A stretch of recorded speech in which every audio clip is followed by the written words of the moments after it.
Segar dan menggoda. Penampakan melon yang bergelantungan membuat siapapun yang melihatnya ingin cepat-cepat merasakannya.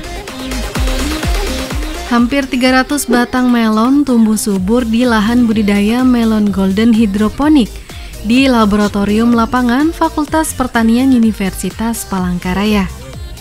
Lahan ini menjadi wadah penelitian mahasiswa dan dosen Fakultas Pertanian, termasuk melon hidroponik ini. Kita sekarang berada di instalasi kebun percobaan. Nah, di mana instalasi kebun percobaan ini dia berada di bawah institusi atau instansi Fakultas Pertanian Universitas Palangkaraya. Jadi dia langsung di bawah fakultas. Nah, terkait dengan di sini kegiatannya apa saja. Jadi sini sebenarnya dengan lahan yang sangat terbatas, tapi kita menyiapkan lahan ini untuk beberapa keperluan. Salah satunya adalah untuk keperluan penelitian mahasiswa, kemudian juga untuk tempat praktikum mahasiswa dalam setiap semester. Kemudian juga di sini kita juga menyiapkan greenhouse yang digunakan oleh mahasiswa ataupun dosen dalam penelitiannya. Nah, adapun tanaman-tanaman yang kita budidayakan di sini cukup banyak ya. Di antaranya adalah jagung manis ya, dan itu rutin kita lakukan budidayanya dalam interval 3 bulan sekali. Kemudian juga mungkin kita bisa lihat di belakang ini adalah salah satu contoh juga adalah budidaya golden melon secara hidroponik yang memang saat ini sedang menjadi primadona. Kemudian juga di sini ada budidaya sayur-sayuran hidroponik, kemudian juga yang di lahan, dan juga ada budidaya tanam-taman obat.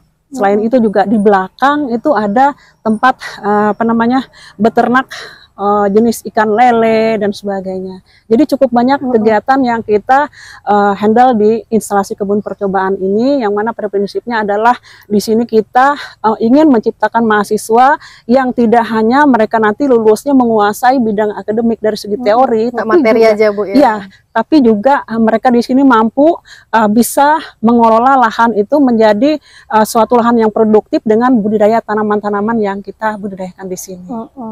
Oke, hari ini tim Gipop Kalteng Pos berkunjung ke budidaya melon golden hidroponik miliknya Universitas Palangkaraya. Gimana sih isinya di dalam?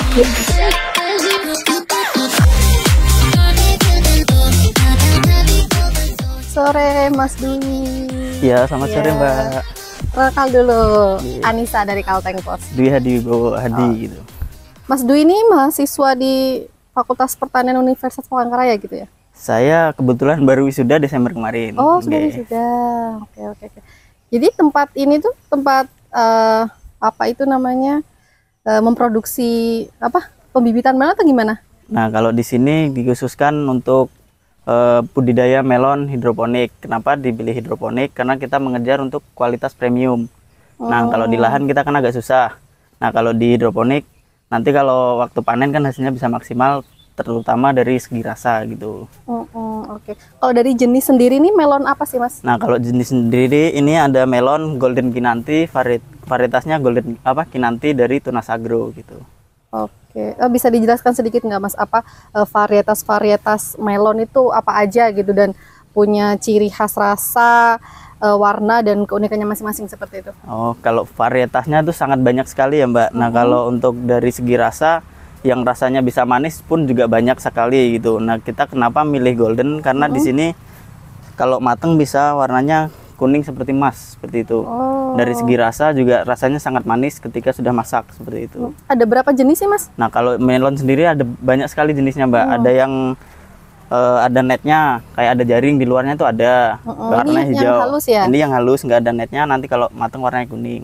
Ada juga yang ada netnya, nanti matengnya warna kuning, ada juga seperti itu. Banyak sekali Mbak. Oke, kalau untuk yang khusus hidroponik ini ada varietasnya tersendiri nggak Mas dibandingkan dengan yang tidak hidroponik gitu? Sebenarnya kalau untuk varietasnya sendiri yang di konvensional, pertanian konvensional, di hidroponik pun bisa seperti itu Mbak. Bisa. Tapi kalau yang di hidroponik bisa nggak dikonvensionalkan? Bisa, cuman dari segi hama dan penyakit kita sama segi kualitas dari rasa ketika panen kita tidak bisa menjamin seperti itu Mbak. Keuntungannya menanam di media hidroponik nih apa sih Mas? Nah, kalau untuk keuntungannya yang kita ambil itu antara lain mempermudah kita dalam perawatan. Yang pertama dari segi pengendalian hama dan penyakit itu sangat banyak kalau di luar gitu Mbak. Di luar greenhouse. Kalau enggak ini Habis itu dari segi kualitas rasa bisa diandalkan lah daripada bisa diadu dari pertanian konvensional gitu Mbak. Habis itu dari kemudahan perawatan, misalnya kayak pemupukan kayak gini kita tinggal menghidupkan mesin sudah disetting seperti itu. Beda dengan konvensional yang kita perlu tenaga lebih banyak untuk perawatan. Di antaranya itu kelebihan yang kita manfaatkan untuk pengembangan melon di sini Mbak. Kita lebih spesifik ke tanamannya ini Mas. Ini dari penanamannya gimana ini prosesnya sampai akhirnya pemanenan? Oke, sedikit ya kalau untuk budidaya dari awal dari biji sampai panen sebenarnya kurang lebih sama saja dengan pertanian konvensional Mbak. Kita semai dulu nanti umur sekitar 10 sampai 2 minggu itu kita pindah tanam, habis itu perawatan dirambatin di talinya ini. Itu nanti waktunya pengawinan atau polinasi kalau kita nyebutnya kan. Nah, itu polinasi dari bunga jantannya kita masukin ke bunga betina. Itu di salah usia berapa? Nah, di usia 21 sampai 35-an. Hari. Ya, itu udah mulai polinasi gitu. Terus setelah proses polinasi? Polinasi nanti ada lagi kita proses namanya seleksi buah. Nah, ini kan udah kelihatannya nggak besar-besar nih. Yang buah yang kecil-kecil udah kita seleksi, kita buang seperti itu. Oh, nah, berarti satu ini hanya satu aja melonnya ya? Kita mencoba untuk satu, sebenarnya lebih dari satu bisa gitu. Ada Kenapa nggak memilih 2 sekalian atau 3 gitu? Nah, sebenarnya kita berpengaruhnya karena gini Mbak, kita kan ini populasi sangat padat nih, jarak tanam kurang lebih cuma 40 cm. Habis itu kita kejar premium tuh kan cenderung kalau kita dijual keluar, kalau terlalu besar ukurannya, itu kan harganya nanti kelihatan terlalu mahal. Kalau terlalu kecil juga kurang menarik gitu ya. Jadi kita ambil yang sedang gitu kan. Nah, makanya kita pilih satu seperti itu. Kalau udah diseleksi kayak gini kan digantung. Situ nanti tinggal nunggu masa panen aja gitu. Oh iya, ini dari proses pertama sampai pemanenan membutuhkan waktu berapa ini berarti? Kalau yang jenis Golden Ginanti ini 70 hari. Oh, sebentar aja berarti ya? Berarti dari proses polinasi tadi cukup menunggu waktu 1 bulan aja bisa dipanen? Kurang lebih 45 hari sudah bisa panen. Hadi, salah satu alumni yang ikut mengembangkan melon ini, mengaku bahwa menjadi petani adalah pilihan.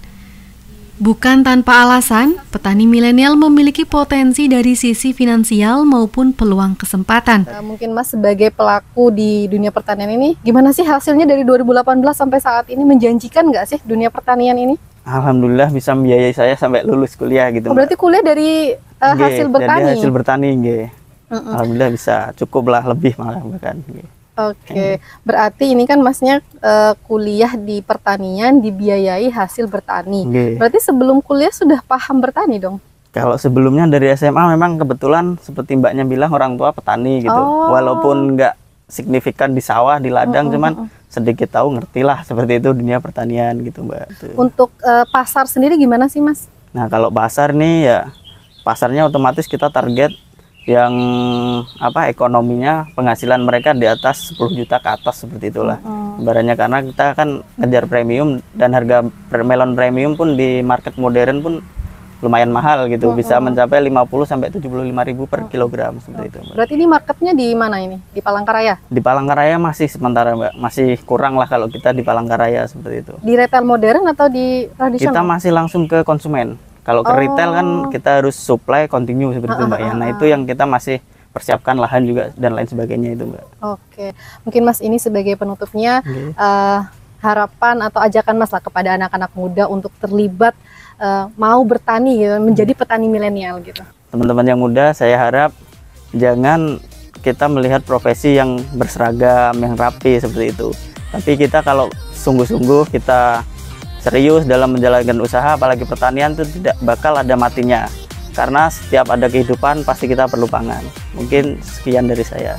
Kalau bukan anak milenial yang punya tekad bertani, lantas siapa lagi yang akan meneruskan pertanian di negeri ini?